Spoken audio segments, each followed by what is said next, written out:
Well, in Rich Dad Poor Dad, I came out in 1997 and I said your house is not an asset. You can't make your house payments, you find out, is the biggest liability you got. It's turned out to be very much more correct than you even thought. Right. When you look at what's happened to home prices. Right. And Donald and I love real estate. I love real estate. I think it's the best thing going, better than sliced bread. But if you're not smart with it, it's like a loaded gun. You know, you can protect yourself or you can kill yourself with it. So real estate is, to me, the best vehicle, but you've got to be smart with it because we're using debt. And debt is a two-edged sword out there. So you use debt, I use debt, but the more debt you use, actually you have to be smarter. So you can use debt to get richer. You can also use debt to wipe you out. So that's why, you know, I continue on saying we need financial education. To just say to somebody, get out of debt, well, that's not accurate. You use debt, don't you? Debt is a great thing, and to be big and to be very successful, debt is a very useful weapon. But you have to be very careful. That's correct. So the other thing with when people say live below your means, you don't like to live below your means, do you? No. No.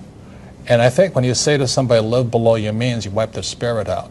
It's like saying somebody, if you want to lose weight, go on a starvation diet. It doesn't make you healthier to starve yourself. So I would rather get financially educated. That's why I read your books, because I want to, this is my greatest asset. I want to feed my brain so that I can expand my means without getting into excessive debt or where I start to lose. Because debt, like I say, is a two-edged sword.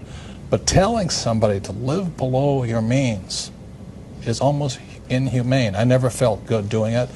I wanted to strive to do better every day. I want to do better every day. I liked a good life. The hardest thing that I've witnessed over the last year is seeing people that were very hardworking and very conservative that invested in the stocks. And I'm not talking about high-flying stocks. I'm talking about very solid companies. And their net worth is 50% of what it was a year ago, and they haven't done anything wrong. Right. Now, they put their money in stocks, so I guess you could say that's wrong, but it's really not wrong. No. Because historically, that's been okay. Right. So they went into conservative stocks, and a year later, they're worth 50%, and all they've done is worked. And that's the hardest thing I've seen. It's tragedy. The thing that I want to say is this. You can invest in gold and lose money. You can invest in real estate and lose money. You can lose stocks and lose money. You can invest in oil and lose money. You can also make a lot of money in all those things.